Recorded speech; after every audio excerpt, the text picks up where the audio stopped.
अब तो जाएगी ना आवाज?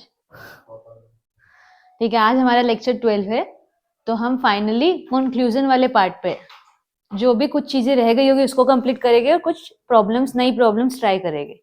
तो सबसे पहले हम यूनिट कन्वर्जन देख रहे हैं, क्योंकि इस चैप्टर में इसका काफी यूज है, तो तुमको ये वाला सब भी बहुत क्लियर होना चाहिए। यहाँ पे सब प्रेशर की यूनिट्स हैं, एक यूनिट से दूसरी यूनिट इंटर कन्वर्ट की जा सकती है। वॉल्यूम की यूनिट के लिए ये दो जान लोगे तो भी काफी है, ठीक है। उसके बाद आर की सारी वैल्यूज है, क्वेश्चन में किस में आंसर निकालना है उसके अकॉर्डिंग आर की वैल्यूज यूज की जाएगी।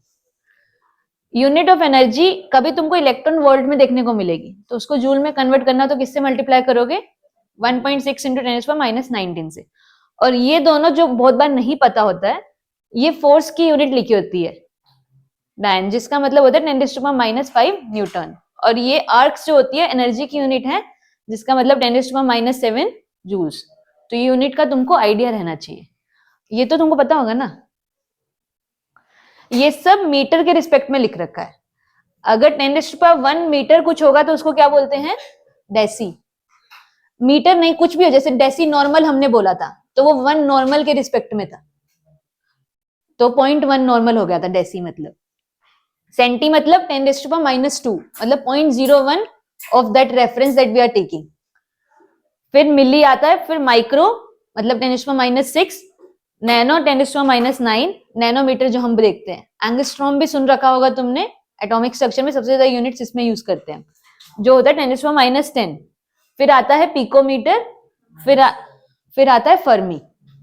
इससे आगे भी जाते हैं, योक्टो करके कुछ, योक्टो जैक्टो कुछ करके ऐसा ऐसा नाम है, ठीक है। एनसीईआरटी में पूरी सी टेबल बना रखी है उन्होंने 11th क्लास के फर्स्ट चैप्टर में। और नीचे जाएंगे तो डेका, किलो, मेगा, गीगा, टेरा ये सब आता है, और 3 की पावर बढ़ती रहेगी। तो ये इंटर कन्वर्जन तुमको अच्छे से आना चाहिए।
लिखिए ये चीज।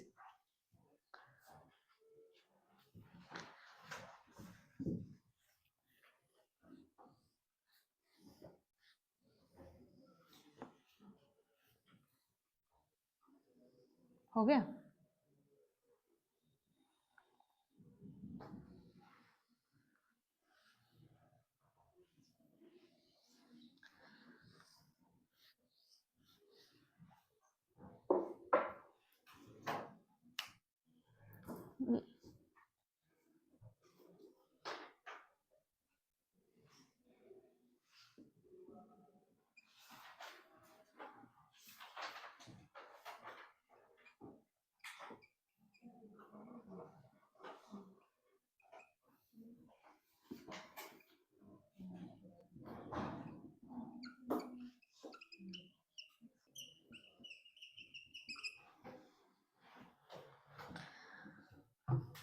तो ये वाला चीज लिख सकते हैं, अगर वोलेटाइल सॉल्यूट के लिए हम लिखे तो सॉल्यूट का पार्शियल प्रेशर किसके इक्वल हो जाएगा?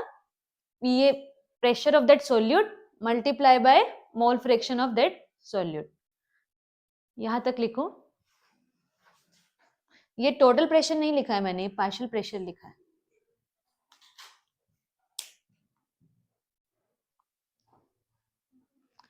और अगर मेरा सॉल्यूट इतना ज्यादा वॉलेटाइल हो गया कि वो ऑलमोस्ट कैसे काम कर रहा है, गैस जैसा काम कर रहा है, कि वो सारा की सारा वेपर्स में कन्वर्ट हो गया है, तो उस केस में क्या होगा, जो ये पी नॉट है ये किसके इक्वल बन जाएगा? के एच के इक्वल। तो इसीलिए बोला गया है कि Raoult's law as special case of Henry's law. जब ये चीज होगी कि जब वेरी वेरी वोलेटाइल सॉल्यूट हम यूज करेंगे तो वो दोनों केसेस क्या है, दोनों लॉ सेम तरह की बात करते हैं। ठीक है, यहां तक लिख लो, उसके बाद ये चीज लिखवा दे रही हूँ। अब समझ आया क्या बोला मैंने अभी?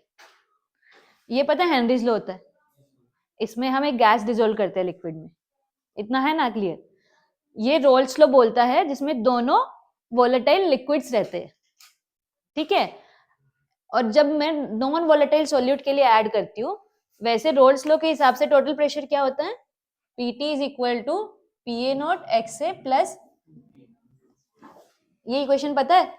पर अगर हम नॉन वोलेटाइल सॉल्यूट ऐड कर रहे हैं मतलब उसका कोई प्रेशर होगा?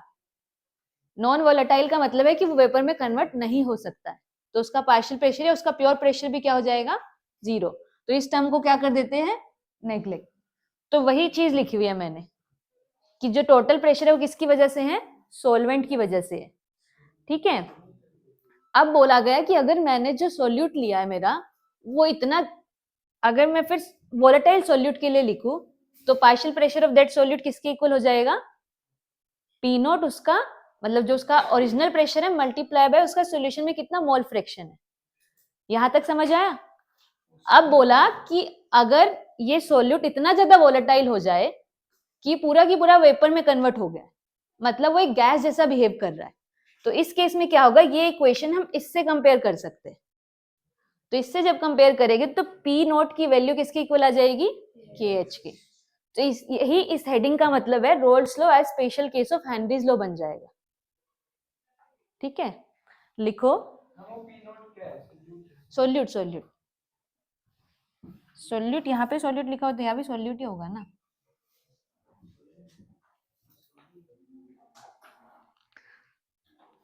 लिखो if the solute is so volatile, if the solute is so volatile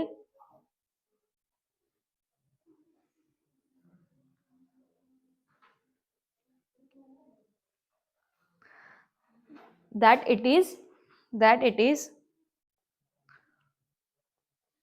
almost completely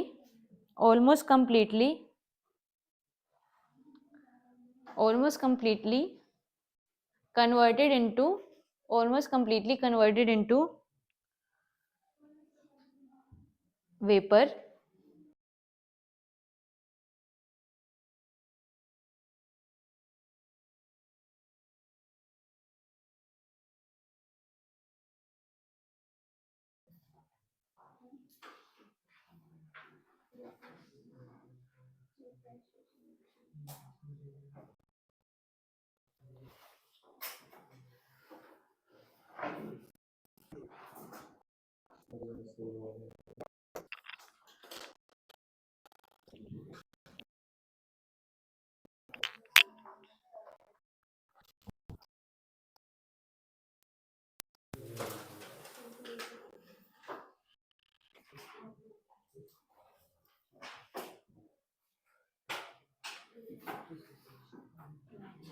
जल्दी में ना, जल्दी।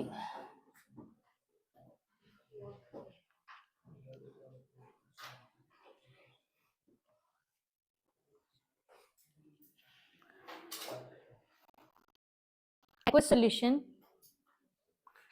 an aqueous solution prepared by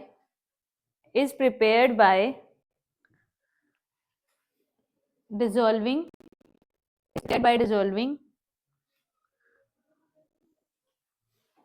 0.1 mole of ionic salt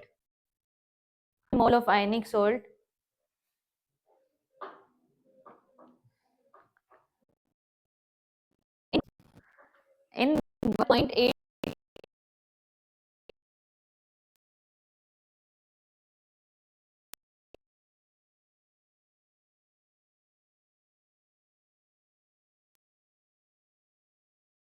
the number of ions present per formula unit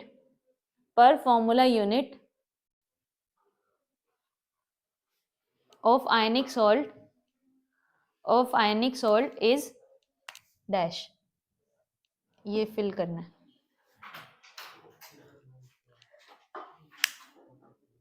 is dash, number of ions बताना है। तो इसमें क्या बताना है हमको, n की वैल्यू बतानी है। हमको अल्फा दे रखा है, डेल्टा पी दे रखा है, और क्या दे रखा है, number of moles of solute दे रखे हैं, मास ऑफ सॉल्वेंट भी दे रखा है। तो सबसे पहले तुम क्या निकालोगे, आई निकालेंगे। सबसे पहले आई निकालेंगे, अल्फा पता है, वहां से n फाइंड आउट करेंगे।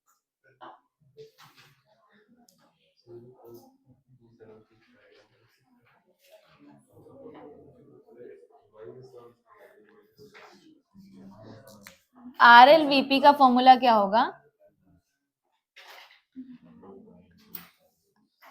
RLVP यूज करना चाहो मल्टीप्लाई बाय आई, या फिर अगर P naught minus P S divided by P S I N by N, ये भी कर सकते हो। ये मुझे गिवन है, सॉल्यूशन का प्रेशर गिवन है, और एन दे रखा है। ये एन हम निकाल सकते हैं क्योंकि पानी का है। आई निकाल दो।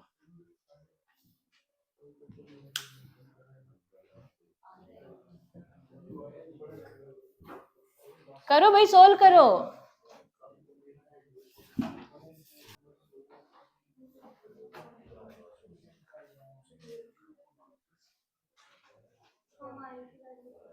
आई की वैल्यू कैलकुलेट करनी पड़ेगी मुझे भी, एक सेकेंड।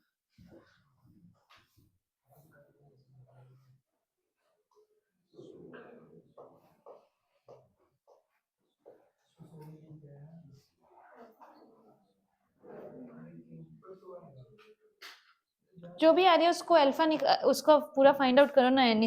डिसोसिएशन में कौन सा फॉर्मूला यूज करते हैं हम, I is equal to, dissociation के केस में I is equal to 1 plus, अरे बोलो ना ढंग से बोलो, 1 plus n minus 1 alpha. Alpha की वैल्यू 0.9 दे रखी है, मेरे को n निकालना है। तो i minus 1 upon alpha is equal to n minus 1। I कितना आ रहा है तुम्हारा, 4 पॉइंट, तो 4.6 माइनस 1, अल्फा कितना है 0.9, मतलब 3.6 डिवाइडेड, सही आ रहा है, is equal to n minus 1। ये आ गया 4, n की वैल्यू क्या आ गई 5। तो मतलब ये जब टूटेगा तो 5 आयंस प्रोड्यूस करेगा। इसको सॉल्व करके आई की वैल्यू आ रही है, ये वाला कैलकुलेशन करके आई मल्टीप्लाई बाय एन की वैल्यू कितनी है 0.1 डिवाइडेड बाय 100। आई की वैल्यू यहां से 3.6 4.6 आ रही है। 4.6 करके डिसोसिएशन वाले फॉर्मूले में पुट करना और एन की वैल्यू निकालनी। तेरी क्या आ रही है, नहीं आई वर्षा तेरी? ये तुम्हारा आया था एडवांस में 2022 में। ये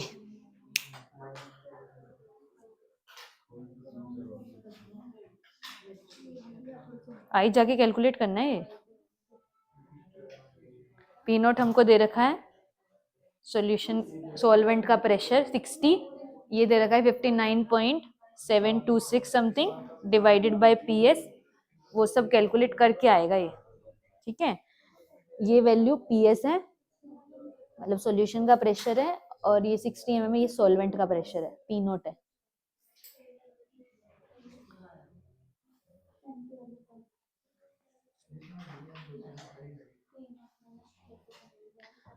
हुआ भी मन्नी तुम्हारा ये?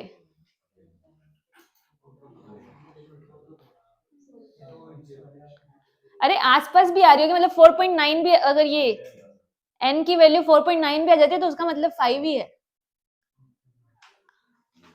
आयन 4.9 में नहीं टूटेगे, वो 5 ही आयन बनाएगा।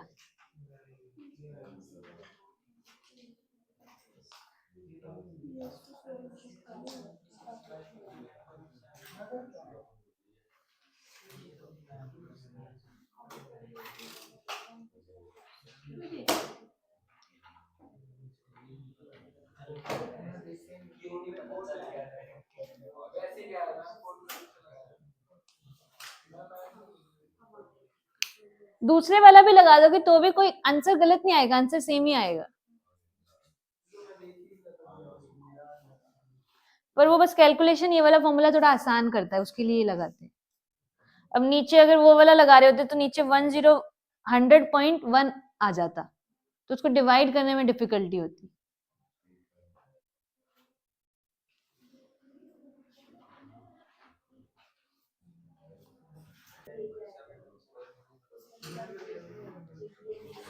आसपास एकदम बराबर बराबर ही आएगा, कुछ अलग नहीं आएगा।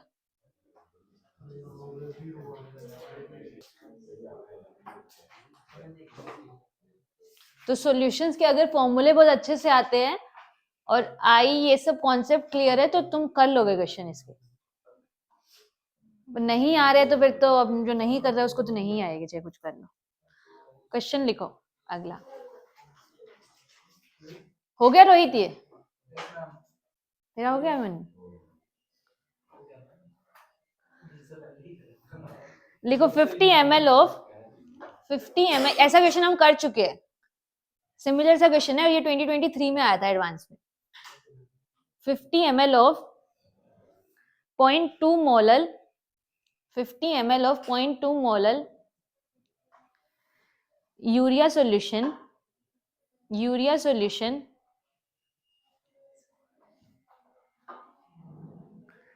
ब्रैकेट में लिखो डेंसिटी इज इक्वल टू 1.012 ग्राम पर ml at 300 Kelvin bracket close is mixed with 250 ml of a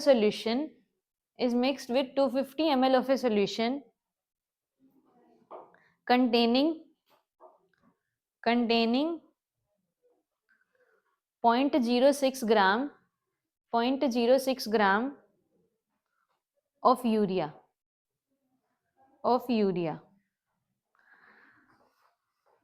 Both the solutions were prepared in the same solvent.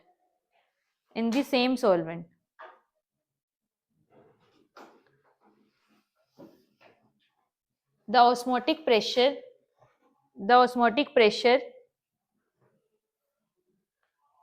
Bracket में लिखो इन टोर, the osmotic pressure ब्रैकेट में इन टोर of the resulting solution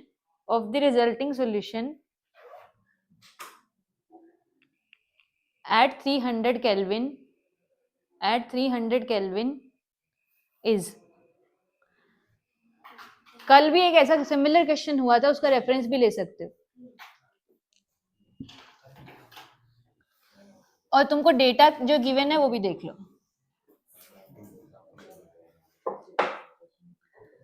molar mass of urea तुमको मालूम है, पर इन्होंने फिर भी दे रखा है 60 ग्राम पर मोल। आर की वैल्यू यूज करनी है 62 लीटर टोर केल्विन पर मोल, और ये एजम्पशन है कि डेल्टा मिक्सिंग H 0 है। मतलब वॉल्यूम अगर दोनों का ऐड करेंगे फाइनल वॉल्यूम के बराबर वो सेम वॉल्यूम आएगा। इनका मतलब ये रहा कि before mixing and after mixing volume क्या रहेगा?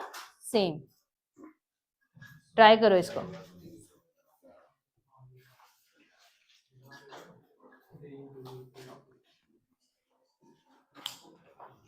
जिसने कर दिया मतलब वो एडवांस लेवल करना सीख गया है। कहीं भी मोलैलिटी दे रखी हो, डेंसिटी दे रखी हो, तो सोचा करो कि मोलैलिटी में कुछ कन्वर्ट करना होगा। और ऑस्मोटिक प्रेशर है तो उसमें हम मोलैलिटी यूज करते हैं, मोलैलिटी नहीं। क्या देख रही है इतने पीछे वर्षा? कल मैंने कुछ mv is equal to m1v1 m plus m2v2 कुछ करवाया था ना, तो फाइनल कंसेंट्रेशन निकाली थी, उसी तरह से होगा।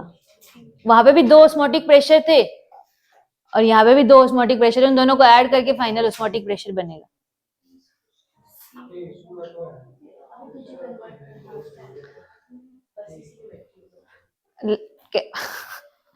मोलैलिटी कितनी दे रखी है? मोलैलिटी 0.2 दे रखी है। इसका मतलब क्या हुआ? 0.2 moles in 1 kg of solvent. ठीक है, डेंसिटी कितनी दे रखी है? 1.012 ग्राम पर ml, यही है ना? तो हमको डेंसिटी दे रखी है। हम अब मोलैरिटी के लिए क्या चाहिए होता है हमको? सॉल्यूशन का वॉल्यूम चाहिए ना।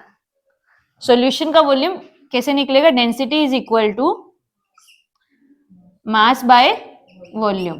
क्या हम सॉल्यूशन का मास पता कर सकते हैं? सॉल्यूशन का मास क्या होगा? सॉल्वेंट का मास प्लस सॉल्यूट का मास। 0.2 मोल है इसके, तो सॉल्यूट कितने ग्राम होगा? यूरिया है, यूरिया का मोलर मास 60 होता है, जो कि 1 मोल का मास है। तो 0.2 मोल का मास कितना होगा? 12। तो 12 तो हो गया मेरा सॉल्यूट का मास, और सॉल्वेंट का मास कितना है? 1 kg। तो 1 kg प्लस 12 ग्राम, तो 1012 ग्राम हो गया सॉल्यूशन का मास। ऐसे इसको ऐसे रिलेट करना है। नहीं समझ आया क्या बताया मैंने? ये चीज समझ आई? मोलैलिटी को ऐसे लिखा है। इसका मतलब क्या हुआ कि मेरा 0.2 मोल सोल्यूट है। 0.2 मोल से क्या मतलब है? 12 ग्राम यूरिया है।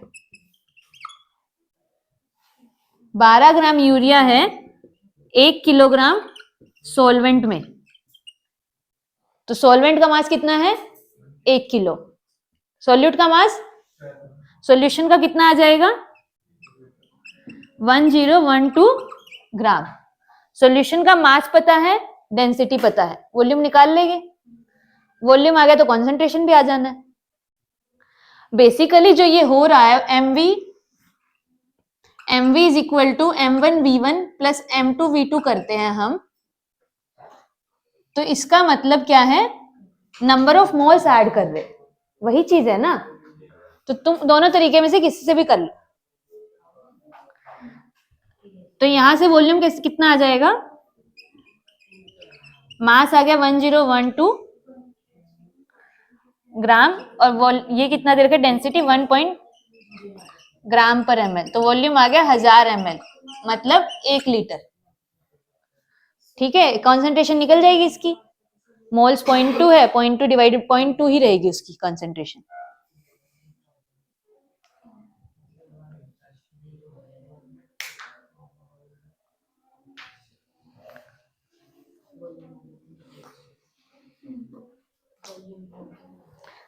वॉल्यूम ये वाला 1000 आ गया, इससे हमारा m निकल जाएगा, पर वहां पे हम कौन सा वॉल्यूम यूज करेंगे?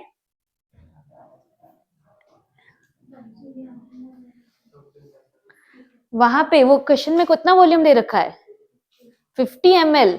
अगर 1000 ml में 0.2 मोल है, तो 50 ml में कितने मोल्स हो गए यूरिया के?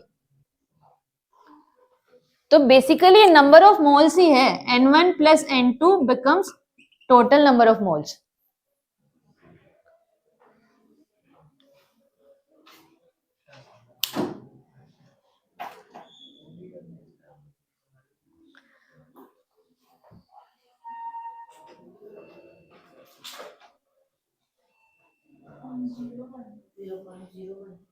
हाँ, 0.01 आ गया। आंसर नहीं आया ये फाइनल। आंसर तो इसका है 682। 0.01 आ गया पहले का कॉन्सेंट्रेशन। कॉन्सेंट्रेशन नहीं, सॉरी, m1v1 को मल्टीप्लाई करके आएगा ना 0.01। ये निकालो फिर m2v2। दूसरा सोल्यूशन भी तो दे रखा 0.06 ग्राम।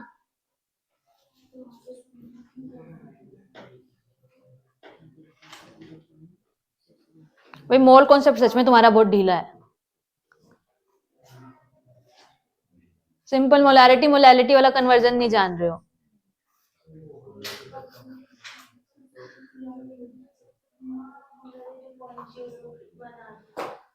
किसकी? फिर से कैलकुलेट कर एक बार।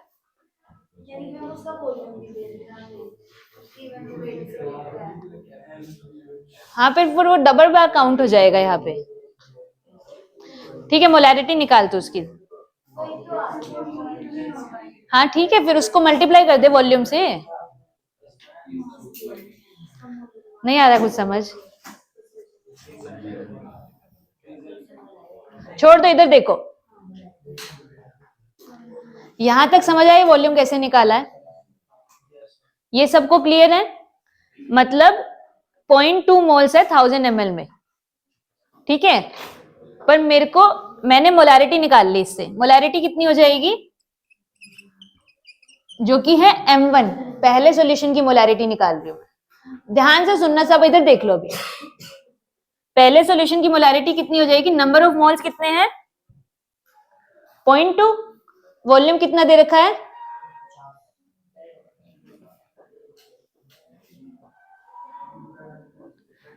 0.2 डिवाइडेड बाय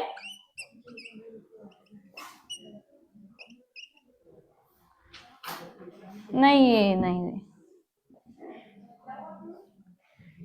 ये अपना वॉल्यूम आया।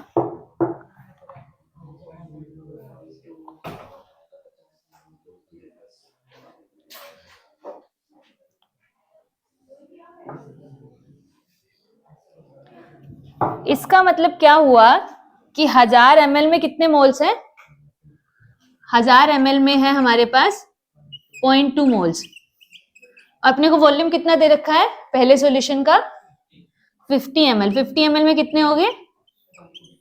0.2 डिवाइडेड बाय 1000 मल्टीप्लाई बाय 50। कितना आ रहा है ये? 0.01। इतने नंबर ऑफ मोल्स आए पहले सॉल्यूशन के। यहां तक समझ आ गया? दूसरे सॉल्यूशन में क्या दे रखा है उसने? वेट दे रखा है सोल्यूट का 0.06। 0.06 है क्या? 006 है। और यूरिया का मॉलिक्यूलर वेट कितना होता है? 2 जीरो लगे हुए पॉइंट के बाद के एक ही है, यही है ना। Divided by 60। कितना आ गया ये? 0.001। N2 कितने आ गए? यही आएगी ना। नहीं 0.06 बोला था। 0.06 बोला था। तो नंबर ऑफ मोल्स कितने आ जाएंगे इसके? इसलिए तो 0.01 बोल रही थी क्या? तो N2 कितने आ गए? 0.001। और N1 कितना आ गया? 0.01। इन दोनों के मोल्स मिला के किसके मोल्स बन जाएंगे? सॉल्यूशन टोटल दोनों के मिक्सचर के। तो N कितना आ गया मेरे पास? 0.01 प्लस 001 कितना हो जाएगा ये? 11। यहां तक क्लियर है? सॉल्यूशन दोनों के मिक्सचर ऑफ सॉल्यूशन के नंबर ऑफ मोल्स कितने आ गए हैं? 0.011। ये समझ आया? मुझे क्या चाहिए पर? पाई वाले फॉर्मूले में, ऑस्मोटिक प्रेशर वाले फॉर्मूले में क्या यूज होता है? कॉन्सेंट्रेशन यूज होता है। टोटल वॉल्यूम कितना है अब? दोनों मिक्सचर को मिला के टोटल वॉल्यूम कितना बन रहा है? 300 ml। तो मैं कॉन्सेंट्रेशन निकाल सकती हूँ, मोलारिटी निकाल सकते हैं ना। नंबर ऑफ मोल्स पता है और ये वॉल्यूम भी पता है। तो C या फिर M की वैल्यू क्या हो जाएगी? 0.011 डिवाइडेड बाय 300 मल्टीप्लाई बाय 1000। तो ये हम यूज करेंगे फाइनल इक्वेशन में, pi is equal to CRT। तो अपने पास फाइनल आंसर क्या रहेगा?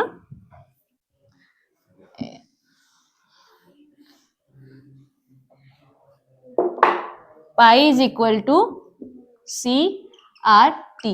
C की वैल्यू क्या है? 0.01 बाय 1000 डिवाइडेड बाय 300। इसको काट ही देते हैं। R की वैल्यू कितनी गिवन थी? 62 लीटर टोर पर केल्विन पर मोल। और टेम्परेचर कितना दे रखा है? टेम्परेचर कितना दे रखा है? तो इनको मल्टीप्लाई कर लो, जो आंसर आएगा वही तुम्हारा फाइनल ऑस्मोटिक प्रेशर होगा।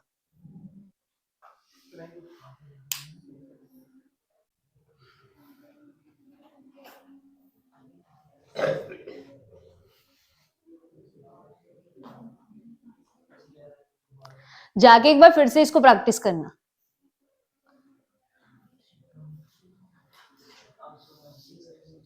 सिक्स 82 है, पता नहीं 686 है। इसमें तो एग्जैक्ट ही चलेगा, ये तो एनवीटी पूछ रखा था।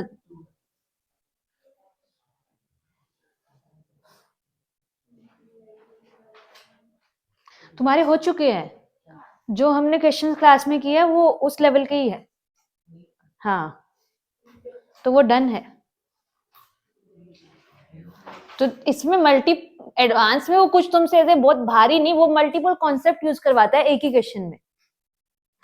वो सारा ज्ञान तुम्हारा जान लेगा, उनको आता है। अगर एक भी चीज नहीं आती होगी तो नहीं कर पाओगे। अब इसमें पहला स्टेप ही, अगर मोलालिटी से मोलारिटी कन्वर्ट करना नहीं जानते हो तो फिर आगे तो बढ़ ही नहीं पाओगे। और ये वाला जो मिक्सिंग वाला फॉर्मूला हम यूज करते हैं तो हम मोल कॉन्सेप्ट में यूज करते हैं, पर यहां हम टोटल ऑस्मोटिक प्रेशर निकालने के लिए यूज कर रहे हैं। तो तुम्हारा भी ये हो रहा है कि मल्टीपल कॉन्सेप्ट एक क्वेश्चन में कवर हो जा रहे हैं। एक क्वेश्चन और लिखो, इसको शांति से सोच के अच्छे से इक्वेशन लिखकर करना है। पहले इसको पढ़ना, क्या से क्या दे रखा है, उसके बाद इक्वेशन लिखना और फिर करना। लिखो, vessel one contain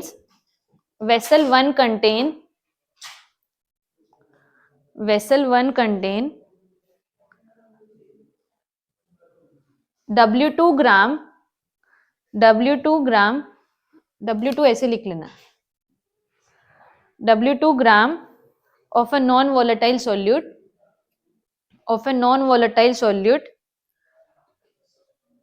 X, dissolved in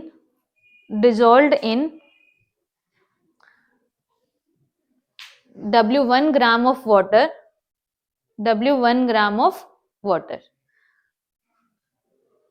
यहां तक की लाइन का क्या मतलब हुआ कि X एक मेरे पास सॉल्यूट है जिसका वेट W2 ग्राम मैंने W1 ग्राम सॉल्वेंट में डिसॉल्व किया पहली वेसल में।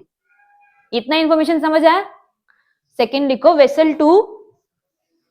Vessel two contains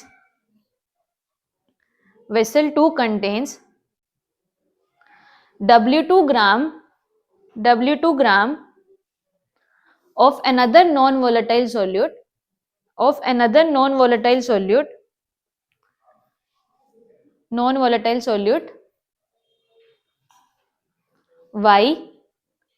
Y dissolved in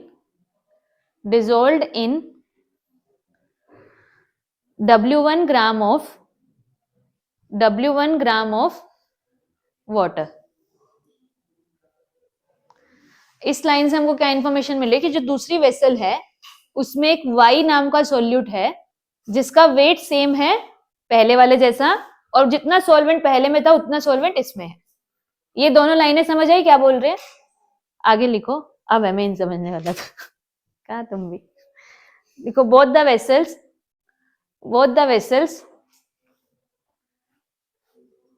vessels are at the same temperature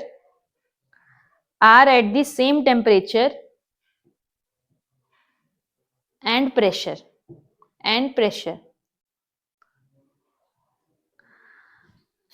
The molar mass of X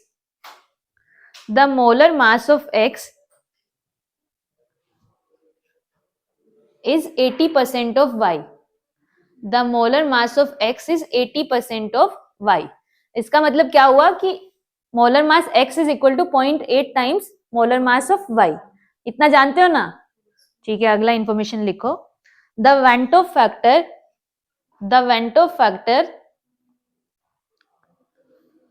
for X is 1.2 times that of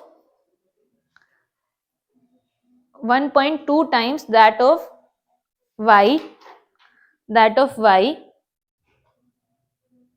for their respective concentration.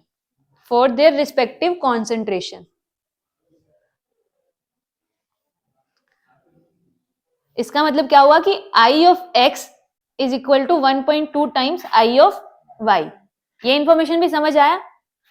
अब निकालना क्या है, the elevation of boiling point, the elevation of boiling point, elevation of boiling point for solution in vessel 1 is dash percentage of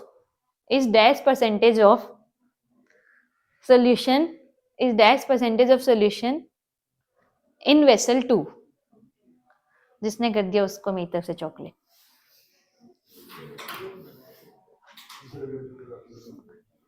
पर time limit है 5 से 10 minute, इससे ज्यादा नहीं लगेगी।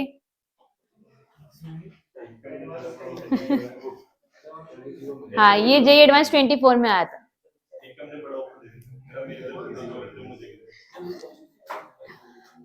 मैं कराऊंगी तुझे थोड़ी देर में।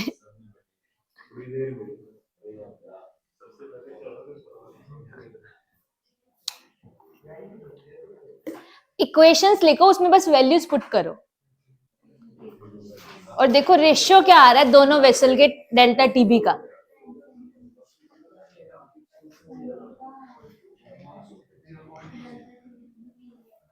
डेल्टा टीबी, डेल्टा टीबी का तो परसेंटेज बताना है कितना है पहले वेसल से दूसरे वेसल में।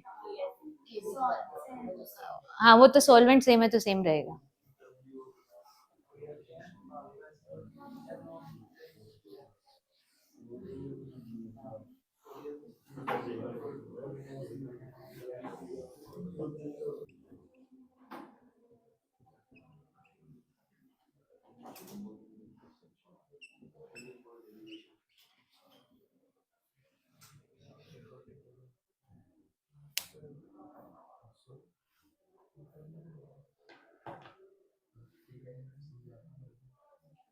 हो गया?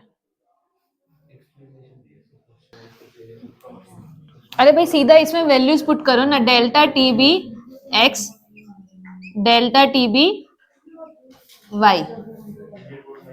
ठीक है, डेल्टा टीबी का फॉर्मूला क्या होता है, आई ऑफ एक्स। अरे भाई इधर देख लो, I of X multiply by के भी सेम रहेगा क्योंकि सॉल्वेंट सेम है, multiply by molality of X divided by I of Y K B molality of Y. यहां तक किसी को डाउट है? यहां तक सबका क्लियर है ना? मोलालिटी का फॉर्मूला लिख दे। मोलालिटी का फॉर्मूला क्या होगा, केबी से केबी तो कैंसिल आउट हो जाएगा, तो I of X I of Y, molality में ऊपर वेट ऑफ सॉल्यूट रहता है, नीचे उसका मोलर मास रहता है, molar mass of X multiply bye, भाई इधर देखो शोर मत करो, W1 ऑफ सॉल्वेंट का वेट है। ये लिखा है, किसी को डाउट है कैसे लिखा है?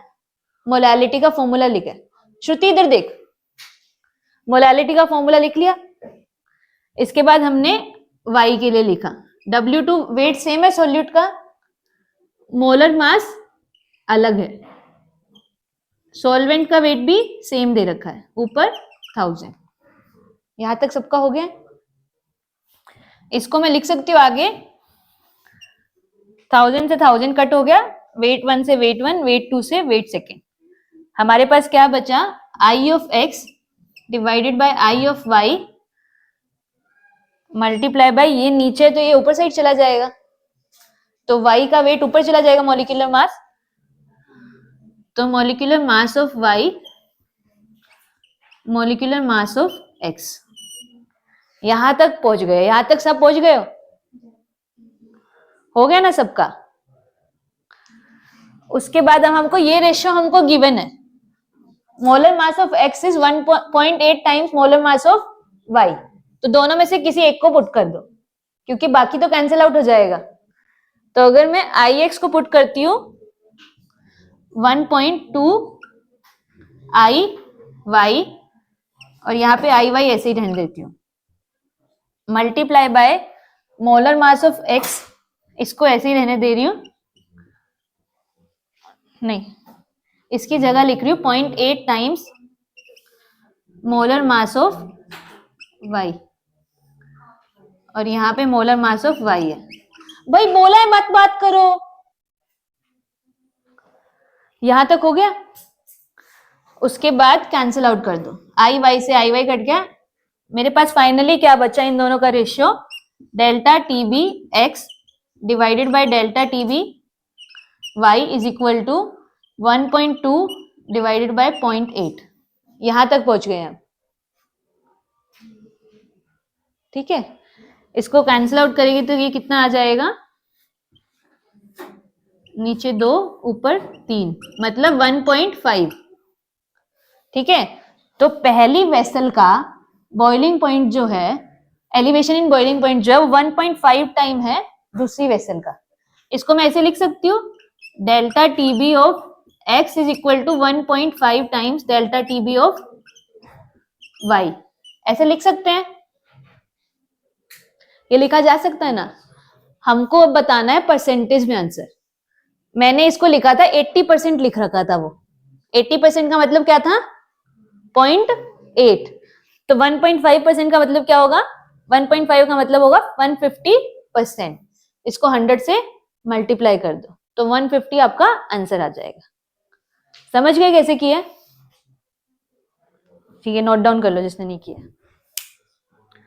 तो ये लिख लो परसेंटेज कितना आ जाएगा, delta T B X is 150% of delta T B Y, this is the answer.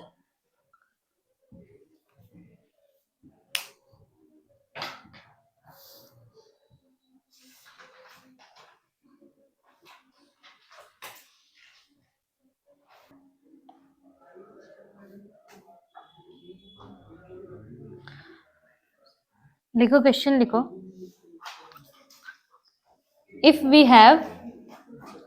if we have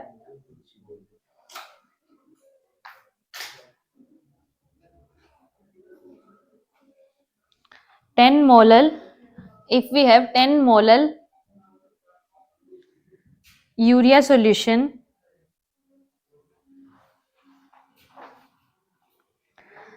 calculate mole fraction of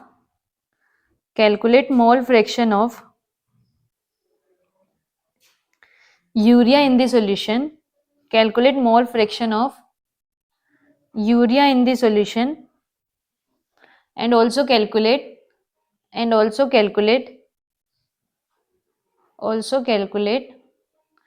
percent weight by weight of urea। वो जो एक क्वेश्चन नहीं था तुम्हारा एन अवस्थी में जिसमें मोलारिटी को मोलारिटी ले लेते हैं, तो for very dilute solution molarity is equal to molarity होता है। तो ये पॉइंट नोट कर लो, जहां पे तुमको कुछ और गिवन नहीं है तो वहां पे ये वैसा होगा कि वो सॉल्यूशन काफी डाइल्यूट होगा, तो उस केस में मोलारिटी किसके इक्वल बन जाता है, मोलारिटी के इक्वल बन जाता है, कि मतलब सॉल्यूट का वजन इतना कम है कि जो सॉल्वेंट और सॉल्यूशन का एक जैसा ले लेते हैं।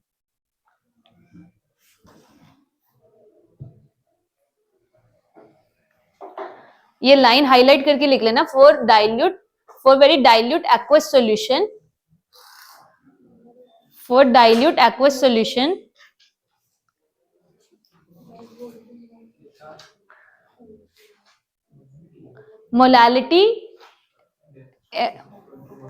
मोलालिटी ऑलमोस्ट किसके इक्वल हो जाती है, मोलारिटी के।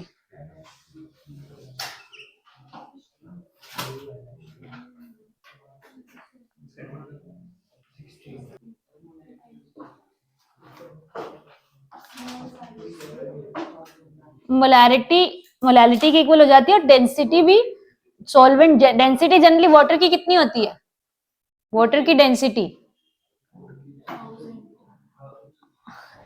डेंसिटी नहीं बता रहे हो तुम लोग, 1 ग्राम पर ml, तो वो हम सॉल्यूशन की डेंसिटी भी कंसीडर कर सकते हैं। 1000 बस।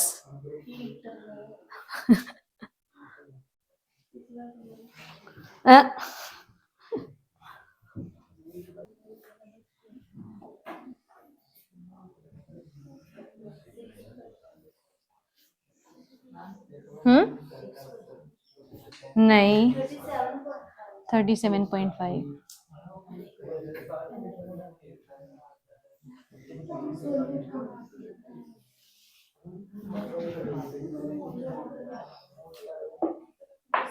ये तो तुमको आना चाहिए, जाके मोल कॉन्सेप्ट रिवाइज करोगे। चैप्टर 1 है जो 11th क्लास का, ठीक है। अरे भाई बात क्यों करने लग जाते हो, सारी दुनिया को ज्ञान देने लग जाओगे, खुद के पास ज्ञान है नहीं।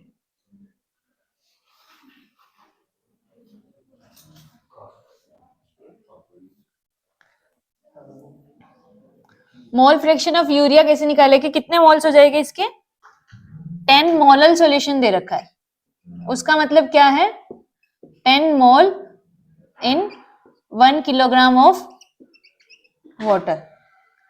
ये चीज तो पता है ना। यूरिया के कितने मोल हो गए 10, 10 प्लस वाटर के कितने मोल हो जाएंगे 1000 डिवाइडेड बाय 1000 से किसको डिवाइड करेंगे, किससे डिवाइड करेंगे 1000 डिवाइडेड बाय 10 अपॉन 10 प्लस 55.5, इसको करके अपना आता है 0.152 ऐसा कुछ आंसर आएगा। तो ये मोल फ्रैक्शन यूरिया का आएगा। अब आगे हमको क्या पूछ रखा है, वेट बाय वेट परसेंट, वो क्या होता है, ऊपर किसका वेट बोलते हैं ये, वेट ऑफ सॉल्यूट, और नीचे वेट ऑफ सॉल्यूशन। तो वेट ऑफ सॉल्यूट कितना हो जाएगा 10 मल्टीप्लाई बाय 60, यूरिया का इतना मास सॉल्यूशन में है, यूरिया का मास प्लस सॉल्वेंट का मास, सॉल्वेंट का कितना हो जाएगा 1000, तो ये हो गया 600 1600, 6/16 0.37 समथिंग आएगा, इंटू 100 करना है तो फिर वो परसेंट में रहेगा। हाँ 37.5, तो ऐसे निकालना था, ठीक है।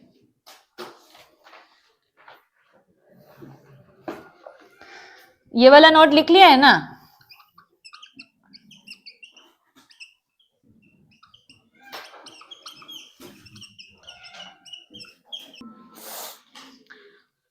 लिखो, एक क्वेश्चन लिखो, calculate molarity of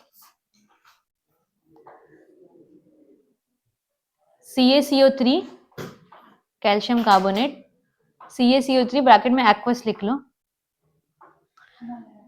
molarity of CaCO3 aqueous solution, molarity R for Rohit, which has concentration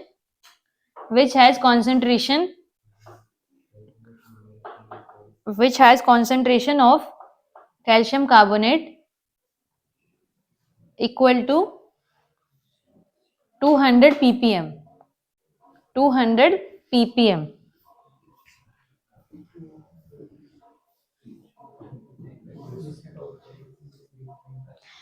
एक ppm का मतलब होता है,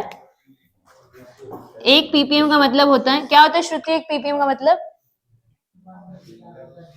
1 मिलीग्राम इन 1 लीटर, और इसको हम बोल सकते हैं 1 मिलीग्राम इन 1 kg भी बोल सकते हैं।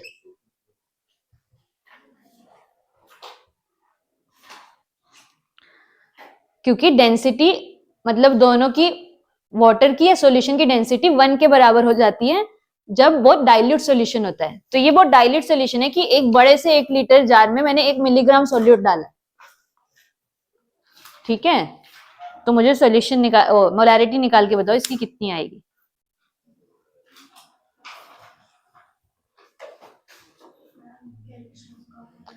कैल्शियम का मोलर मास होता है, वैसे पता होना चाहिए 40। हाँ नहीं करना था कुछ पे, बस थोड़ा सा समझना था। क्या है आंसर? है माइनस, गलत है।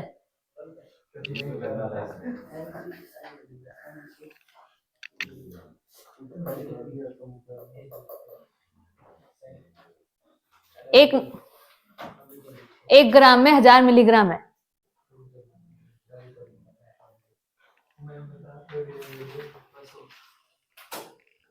मतलब 1 किलोग्राम में 10⁻⁻6 मिलीग्राम होते हैं।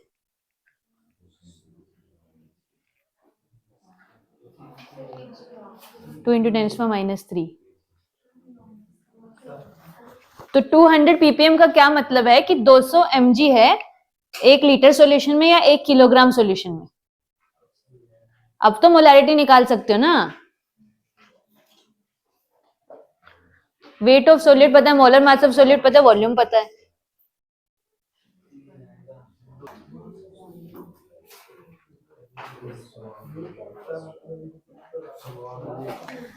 लिखो, एक क्वेश्चन लिखो, बस ये लिख लो, हो बाद में उसको सोल्व करते हैं ना फिर।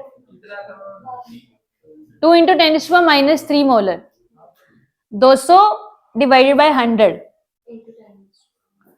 -3, उसके कुछ 2 मिलीमोल्स आएंगे। अगर मोल्स में करोगे तो 2 मोल्स आएंगे, मतलब कन्वर्ट कर लेना उसको यूनिट को, डिवाइडेड बाय तुम्हारा ये वॉल्यूम, फिर आंसर हो गया ना। बस जैसे तूने किया वैसा ठीक है। एक क्वेश्चन लिखो, if 0.04 molar, if 0.04 molar capital M, हाँ 0.04 molar Na2SO4 solution, Na2SO4 solution at 300 Kelvin, at 300 Kelvin is found to be isotonic, is found to be isotonic with 0.05 molar, with 0.05 molar NaCl solution, bracket में लिखो 100% dissociation, 100% dissociation of both the electrolyte, of both the electrolyte.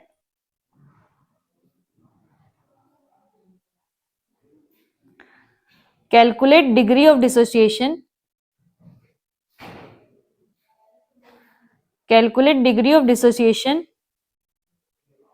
sorry 100% dissociation सिर्फ NaCl का है, 100% dissociation सिर्फ NaCl का है, उसका नहीं है, उसका हमको डिग्री ऑफ डिसोसिएशन निकालना है।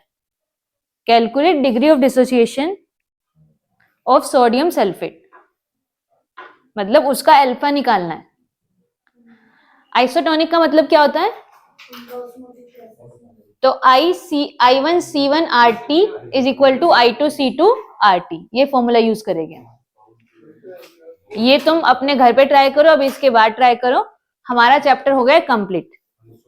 मंडे को हम नया चैप्टर स्टार्ट करेंगे जिसका नाम है इलेक्ट्रोकेमिस्ट्री। ठीक है, ठीक है।